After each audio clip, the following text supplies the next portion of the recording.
They say revenge is a dish best served cold, but sometimes it's best served at 3 a.m. with a fleet of tow trucks. Picture this. You wake up to the acrid smell of fresh asphalt burning your nostrils. Your private gravel driveway, the one you paid $80,000 for specifically to avoid HOA control, has been paved overnight without permission. Your fence posts lie scattered like broken teeth. Your surveyor markers have been sledgehammered into oblivion. Then you find the letter. The HOA president actually had the audacity to bill you $3,200 for this so-called community upgrade and demand monthly maintenance fees. The smugness practically drips off the page as she explains how your rustic road needed proper standards. What she didn't know was that I'm a retired commercial developer who owns a secret towing contract with every impound lot in the county. By morning, every single car belonging to her little HOA mafia had vanished in a thin air like they never existed. My name is Garrett Rockwell, and 3 years ago I thought I'd found paradise. After selling my concrete construction business in Dallas, my wife Elena and I bought our dream property, 3 acres of rolling Texas hill country on the edge of Willowbrook Commons subdivision. The house sat 400 yards back from the main road, connected by a beautiful gravel driveway that crunched satisfyingly under tires like breakfast cereal and kept speeds naturally low. The key detail that saved my sanity and my wallet: I specifically purchased the access road separately. Not part of the subdivision, not subject to HOA rules, completely private. The previous owner, George Blackwood, was a smart old rancher who carved out that road access in 1987 specifically to avoid neighborhood politics. I paid an extra $80,000 for that privilege, and it was worth every penny. Elena is a high school principal, salt-of-the-earth practical, with a laugh that could diffuse any argument. Our daughter Sophia was 15 then, focused on college prep and staying out of teenage drama. We'd moved here for peace, privacy, and the kind of quiet family time you can't buy in the city. Every evening we'd sit on our back porch listening to mockingbirds while the sweet smell of Elena's jasmine plants drifted across the yard. Then came Vivian Ashworth, the human embodiment of a parking ticket. Picture the most entitled real estate agent you've ever met. Multiply that by 10, then give her a gavel and a homeowner association presidency. Vivian drove a white BMW X5 with vanity plates reading Prop Ken, and yes, she thought that was clever. She'd been HOA president for 3 years, during which she'd sued 12 neighbors for violations ranging from non-conforming mailbox colors to excessive bird feeder activity. The woman measured grass height with an actual ruler she carried in her purse like other people carry breath mints. Vivian specialized in what I call premium community management, finding creative ways to squeeze money from homeowners while inflating property values for her real estate business. She had a talent for making reasonable requests sound like community emergencies and personal preferences sound like sacred covenants. The trouble started on a Tuesday morning in March. I was enjoying my coffee when the rumble of heavy machinery shattered our peaceful routine. Outside my kitchen window, a crew was spreading fresh asphalt over my carefully maintained gravel road. The acrid smell of hot tar mixed with diesel fumes burned my nostrils as I realized what was happening. The foreman, when confronted, showed me a work order signed by Vivian. Community Access Improvement Project, Willowbrook Grand Entrance. My fence posts had been pulled up like weeds and tossed in a pile. The metal surveyor markers I'd had professionally installed were gone, sledgehammered into scrap metal. They'd even installed decorative stone pillars with brass plaques reading Willowbrook Commons Grand Entrance, EST 2023, right where my private road met the subdivision. I stormed to the HOA office in the strip mall down the road. Vivian sat behind her desk like a queen holding court, surrounded by real estate awards and community service plaques. Her smile was sharp enough to cut glass, and her perfume hung in the air like expensive gilt. "We're bringing your rustic access up to community standards," she said, drawing out rustic like it was a communicable disease. She showed me an enlarged plot map with my road highlighted in yellow marker labeled Future Community Thoroughfare. The previous owner verbally agreed to eventual road sharing, she claimed. No documentation, of course, just her word against the dead ranchers. The next day brought a certified letter on official HOA letterhead. $3,200 assessment for road improvement. Monthly maintenance fees of $85. 30-day notice to install appropriate community standard landscaping. The kicker: threats of liens and legal action for noncompliance. Elena was furious. I could hear her slamming cabinet doors from 3 rooms away. Sophia's friends immediately started using our new driveway as a parking lot and skateboard path, their wheels grinding against the fresh asphalt outside our bedroom window every morning at 7 a.m. But here's what Vivian didn't know. George Blackwood had included deed language that would make her legal team very, very sorry. Then came the security company, a uniformed guard in a golf cart patrolling what Vivian now called the community thoroughfare. One Tuesday morning, I was heading to town for supplies when this rent-a-cop flagged me down at the end of my own driveway. "Excuse me, sir," he said, clipboard ready like he was processing a criminal. "I need to see some ID and verify your authorization to use this community access road." The metallic taste of pure rage filled my mouth. "This is my property," I said, keeping my voice level. "That's my house right there." He shrugged. "Ma'am says all vehicles need verification. Community safety protocols." I filed a complaint with the county planning office the next morning. Everything in construction requires permits. Everything. Vivian's crew had violated at least 3 municipal codes. The county records confirmed it. 0 permits for any road work in our area. Within 48 hours, they posted a stop work order on Vivian's pretty new entrance pillars. The sight of that bright orange notice fluttering in the Texas wind was better than Christmas morning. Vivian's response was swift and predictably petty. An emergency HOA board meeting was called. My neighbor Marcus Webb, a retired Marine with very good hearing and a talent for evening dog walks, happened to stroll past the clubhouse around meeting time. According to Marcus, Vivian spent an hour ranting about how I was obstructing community progress and undermining property values. The board voted unanimously to fine me $500 per day for failure to maintain common area. She was literally fining me for not maintaining my own private road to her standards. The certified letter arrived Monday morning, officially declaring me persona non grata in my own neighborhood.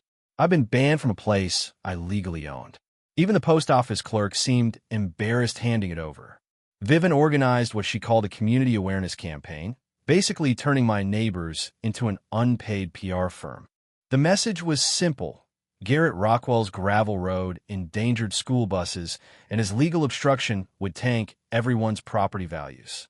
Elena came home from grocery shopping visibly shaken after 3 neighbors cornered her with concerned warnings about my legal troubles. "They made it sound like you're some kind of criminal," she said, her hands trembling slightly as she unpacked groceries. Janet Morrison actually asked if we were having financial problems and needed to sell. While Vivian played neighborhood politics, I was playing a longer game. I called my former business partner Dustin Chavez, now a traffic engineering consultant, and ordered a professional land survey with GPS coordinates.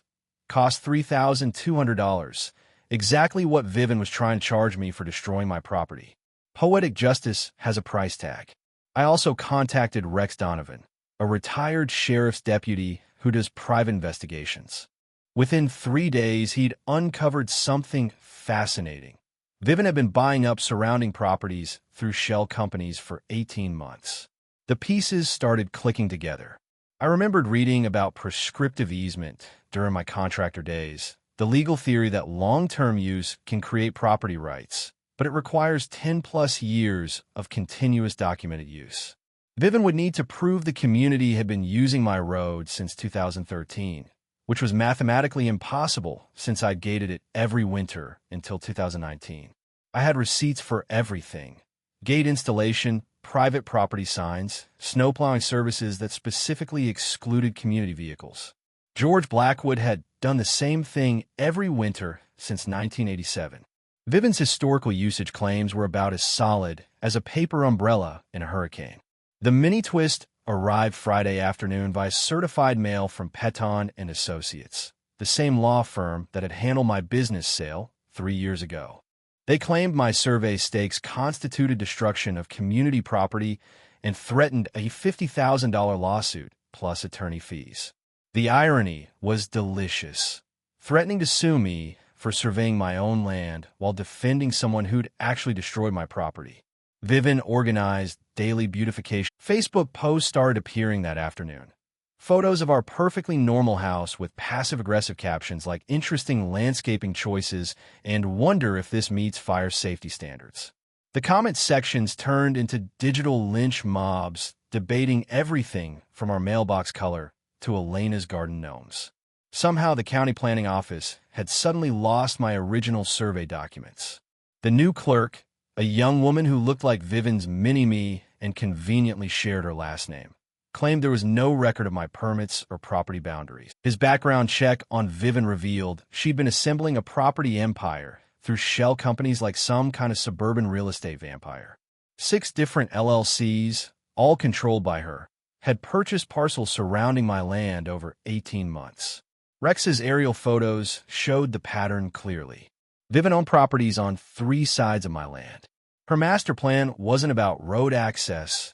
It was about creating luxury estate lots by combining smaller parcels.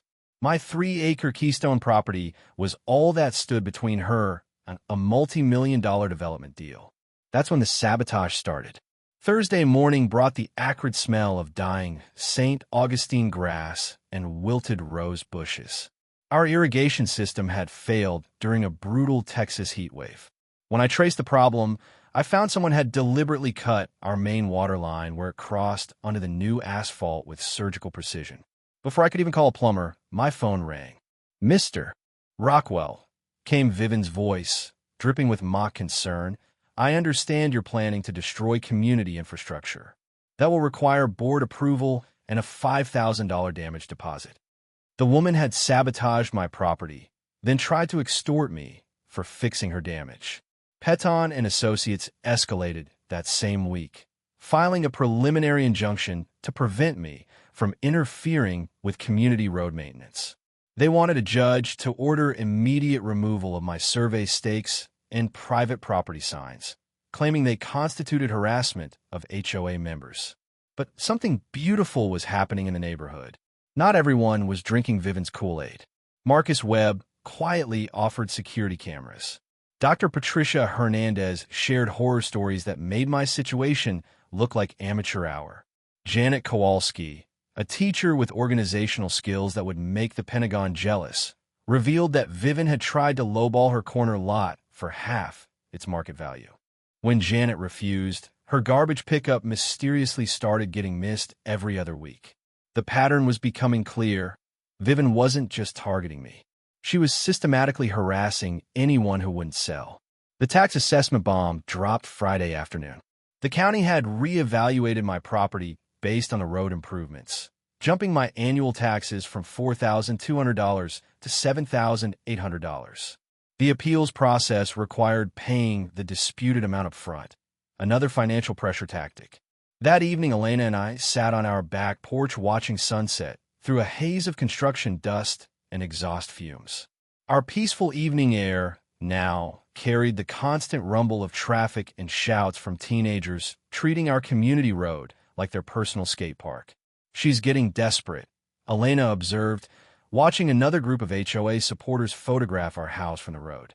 "Good," I replied, texting Rex for an update. Desperate people make stupid mistakes. Rex found our smoking gun in the courthouse basement, buried in a filing cabinet that probably hadn't been opened since Reagan was president. The original deed restrictions contained language that would make any property lawyer weep with pure joy. Access road shall remain private property in perpetuity, not subject to any homeowner association covenants, assessments, or interference whatsoever. In perpetuity, forever until the stars burn out or Texas freezes over. The document was notarized, filed in triplicate, and cross-referenced with the county surveyor's office.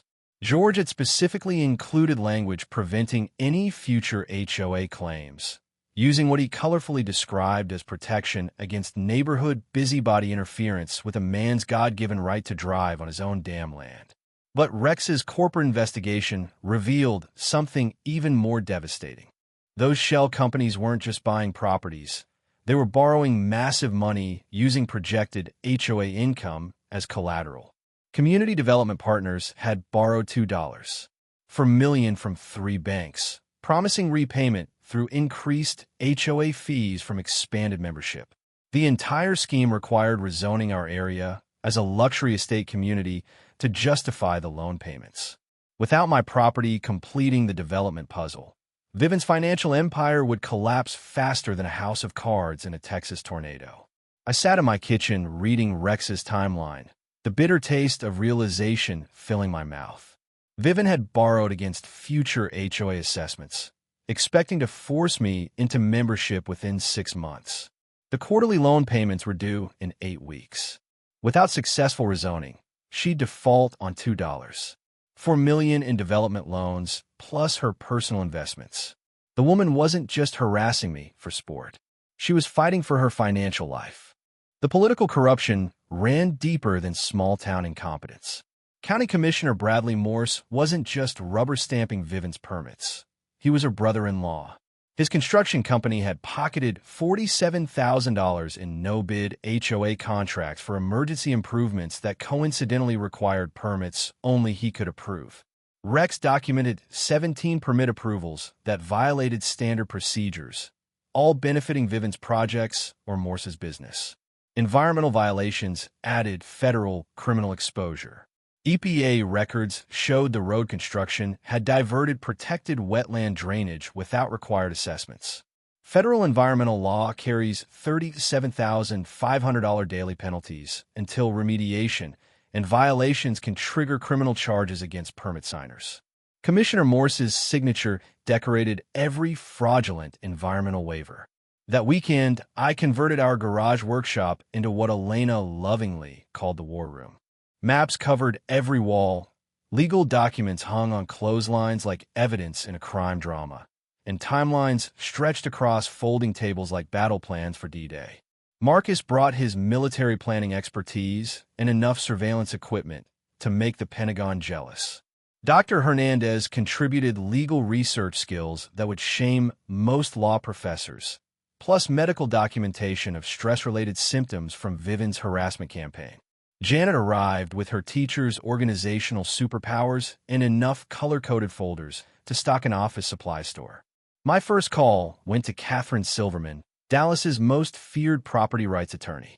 Catherine had a 94% win rate and a reputation for making opposing counsel weep openly during depositions. Her strategy was beautiful in its simplicity. Simultaneous quiet title action and federal environmental complaint filed the same day as the HOA's public hearing. We'll shift the burden of proof to them while exposing the entire financial fraud, Catherine explained. By the time they realize what hit them, they'll be defending criminal charges instead of attacking your property rights. The evidence compilation took 3 days. Rex had assembled 847 photographs, 23 hours of video footage, and 156 documents proving systematic harassment and illegal property seizure. The timeline showed escalating criminal behavior that would make federal prosecutors salivate like sharks smelling blood. We filed preliminary paperwork but didn't serve the HOA, creating the false impression that I was backing down. This would encourage Vivian to become more aggressive, hopefully committing crimes we could document before springing our coordinated legal, media, and enforcement response. That Thursday evening, I stood in our war room, surrounded by evidence of Vivian's criminal enterprise, feeling like a general on the eve of battle. Elena squeezed my shoulder, her touch grounding me in what really mattered. "Ready?" she asked simply. "More than ready," I replied, looking at our battle plan. "It's time to end this." Vivian's desperation reached new artistic heights that Tuesday night. Around midnight, I was jolted awake by the rumble of unmarked trucks rolling past our bedroom window. The acrid smell of fresh asphalt and diesel exhaust drifted through our air conditioning as a crew worked under portable floodlights, installing speed bumps and no parking, residents-only signs along what she now brazenly called community infrastructure. Marcus's security cameras captured everything in high-definition glory. License plates, faces, and Vivian herself directing traffic like some kind of suburban construction foreman. Her plan was transparent: create more permanent modifications, then claim my resistance proved I wasn't a real community member worthy of road access. The footage was comedy gold. Vivian dressed in a pink tracksuit and designer sneakers, barking orders at construction workers at 2 a.m., while neighbors' porch lights flickered on across the subdivision. She looked like a real housewife having a very expensive nervous breakdown. But her next move crossed a line I hadn't expected, even from her. Thursday afternoon, Elena was loading groceries when Vivian approached in the school parking lot with the predatory smile of a used car salesman closing a deal. "Elena, honey," Vivian purred, her voice dripping with false concern. "I know this whole situation has been stressful for your family. I'd like to offer $25,000 cash just for your inconvenience if Garrett drops this ridiculous lawsuit." Elena, bless her heart, had the presence of mind to start recording on her phone. What she captured was pure gold. Vivian admitting the money came from the Community Improvement Fund, which Rect had already proven was embezzled HOA dues. The woman was literally trying to bribe us with stolen money while confessing to financial crimes on camera. "Think about Sophia's college fund," Vivian continued, apparently unaware she was being recorded.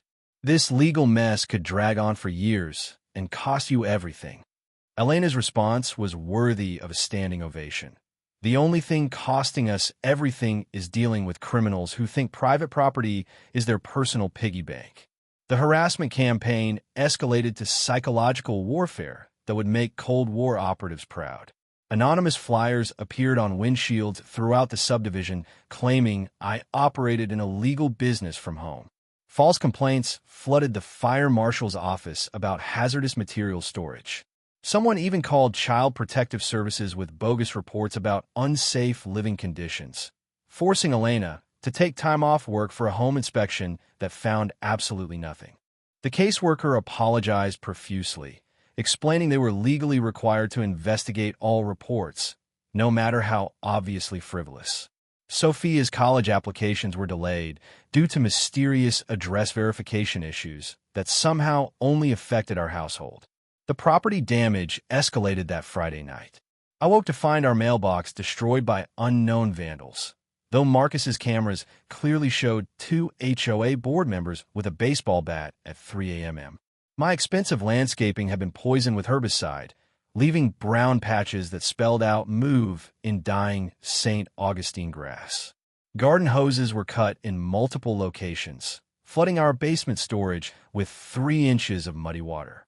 The final insult was paint thrown at our house, siding from the road, bright orange splashes visible from the subdivision entrance like some kind of suburban scarlet letter. Vivian's final gambit came disguised as community volunteerism. She organized what she called Community Action Day, a grassroots beautification project that would bring neighbors together to restore proper property standards. The Facebook event page looked wholesome enough. Families working together to improve shared spaces, complete with promises of barbecue and lemonade. What the event description didn't mention was the real agenda. 20-plus neighbors armed with bolt cutters, sledgehammers, and enough righteous indignation to level small building. Their target was every survey marker, security camera, and private property sign on my land. Saturday morning arrived with the ominous rumble of pickup trucks and SUVs converging on our road like some kind of suburban militia. The smell of gasoline from chainsaws and the metallic clank of tools being unloaded filled the air as Vivian's volunteers prepared for what she euphemistically called emergency community maintenance. I've been expecting this escalation for weeks. Marcus had positioned himself strategically with video equipment, while Rex coordinated with the sheriff's department. Elena and Sophia were safely visiting Elena's sister in Austin. No point having them witness what was about to unfold. Vivian emerged from her BMW like a general inspecting troops, clipboard in hand and bolt cutters gleaming in the morning sun. She'd even brought matching T-shirts reading Willowbrook Pride for her demolition crew. The woman had turned property destruction into a team-building exercise. "Morning, neighbors," she called out cheerfully, her voice carrying across the property line with practiced real estate enthusiasm. "Ready to bring this corner of our community up to proper standards." The crowd cheered like they were at a tailgate party instead of planning felony trespassing and vandalism. That's when I walked out with my video camera and the sheriff's deputy Marcus had quietly summoned. Deputy Rodriguez was a no-nonsense veteran who'd been documenting Vivian's escalating behavior for 3 weeks. His presence transformed the cheerful demolition party into an awkward standoff. "Folks need to step back from the property line," Rodriguez announced, his hand resting casually on his radio. "This is private land, and you're currently trespassing." Vivian's response was pure theater. She clutched her bolt cutters like a weapon and screamed about harassment of tax-paying citizens, while her volunteers shuffled nervously behind her. The woman actually accused the deputy of being in my pocket, apparently forgetting that questioning law enforcement integrity in Texas is generally considered poor life strategy. "This man is destroying our community," she shrieked, pointing at me with the bolt cutters like some deranged conductor. "We have every right to protect our property values." Deputy Rodriguez's patience had limits. When Vivian stepped onto my land with cutting tools while screaming threats, he'd seen enough. The metallic click of handcuffs echoed across the sudden silence as 2 of her most enthusiastic volunteers joined her in receiving citations for criminal trespassing. But here's where Vivian's media strategy backfired spectacularly. She called a local TV news crew, expecting a sympathetic story about community improvement being blocked by a selfish neighbor. Instead, they filmed her getting arrested while holding bolt cutters and ranting about property rights.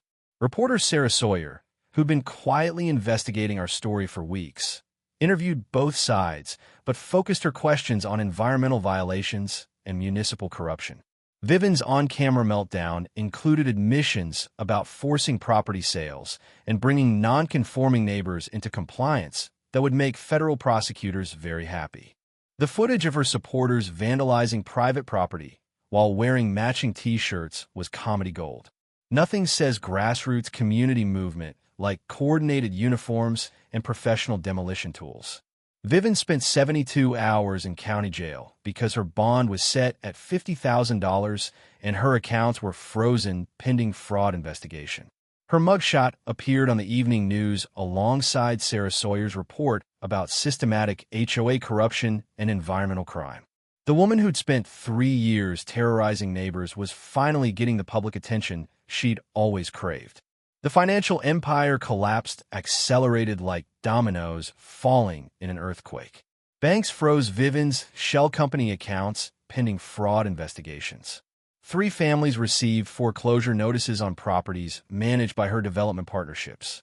The HOA's insurance company canceled their policy due to criminal activity exclusions, leaving board members personally liable for all judgments. Meanwhile, Janet's investigation had uncovered the smoking gun. Vivian had embezzled $127,000 from community improvement funds to make loan payments on her failing property investments.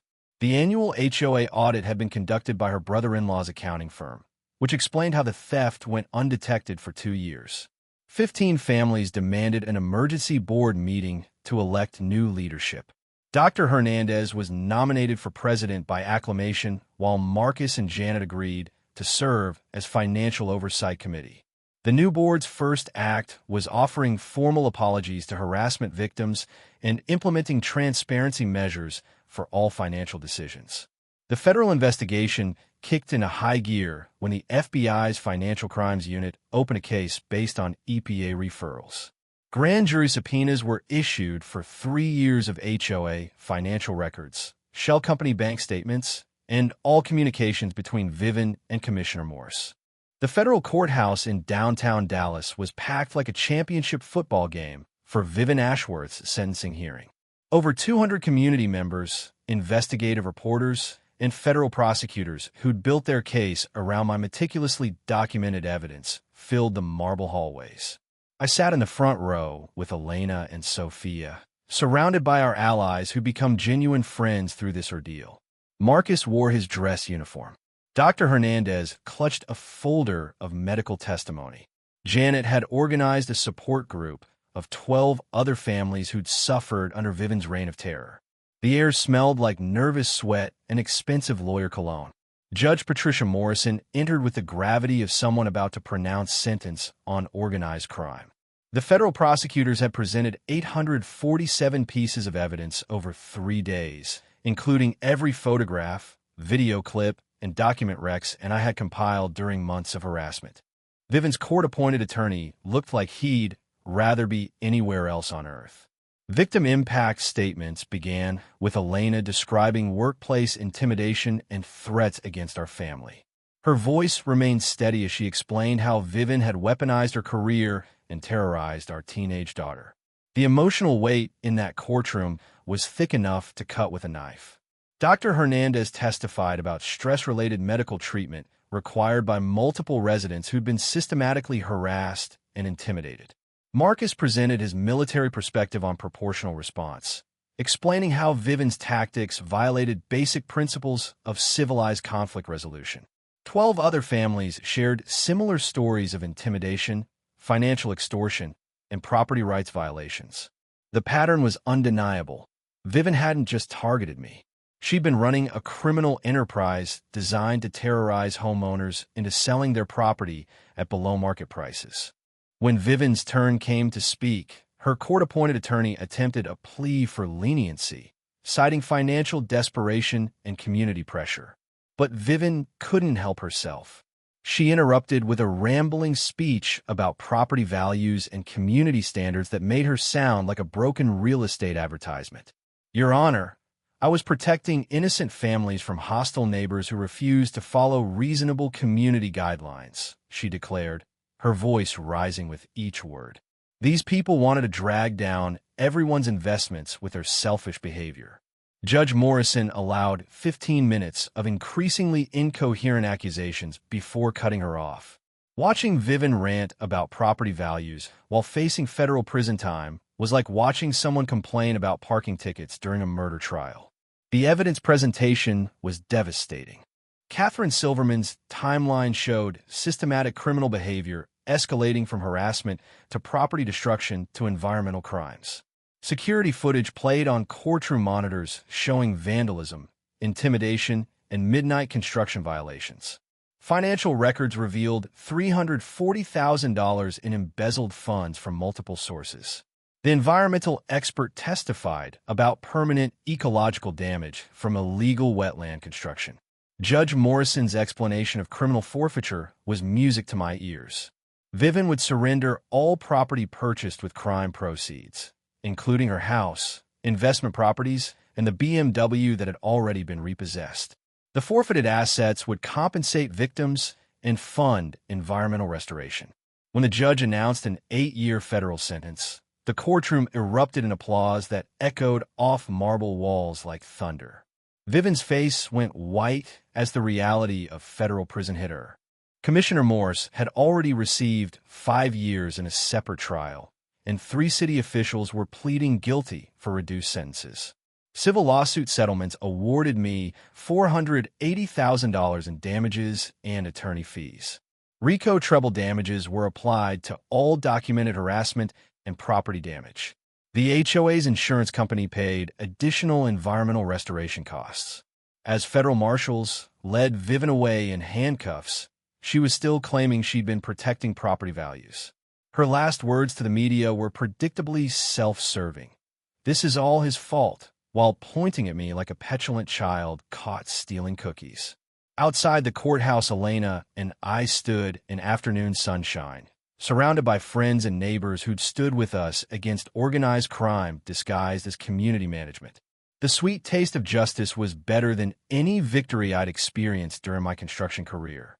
"Ready to go home?" Elena asked, squeezing my hand. "More than ready," I replied, thinking about the peaceful gravel road waiting for us. "Let's go celebrate freedom."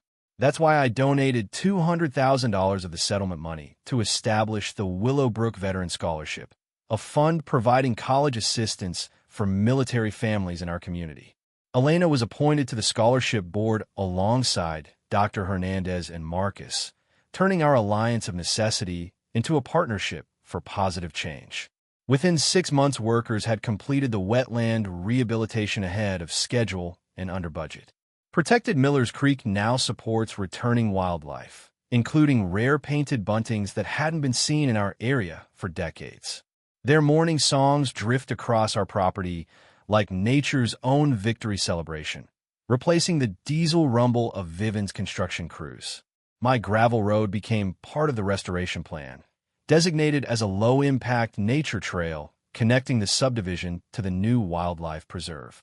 Families now walk their children along the same path Vivian had tried to steal, learning about environmental protection and property rights from educational signs funded by her criminal forfeiture money. The irony is delicious. Sophia received a full scholarship to the University of Texas engineering program after her essay about standing up to bullies and protecting what's right won a statewide writing contest. She wants to specialize in environmental engineering, inspired by watching our wetland restoration process. Property values told the real story of our victory.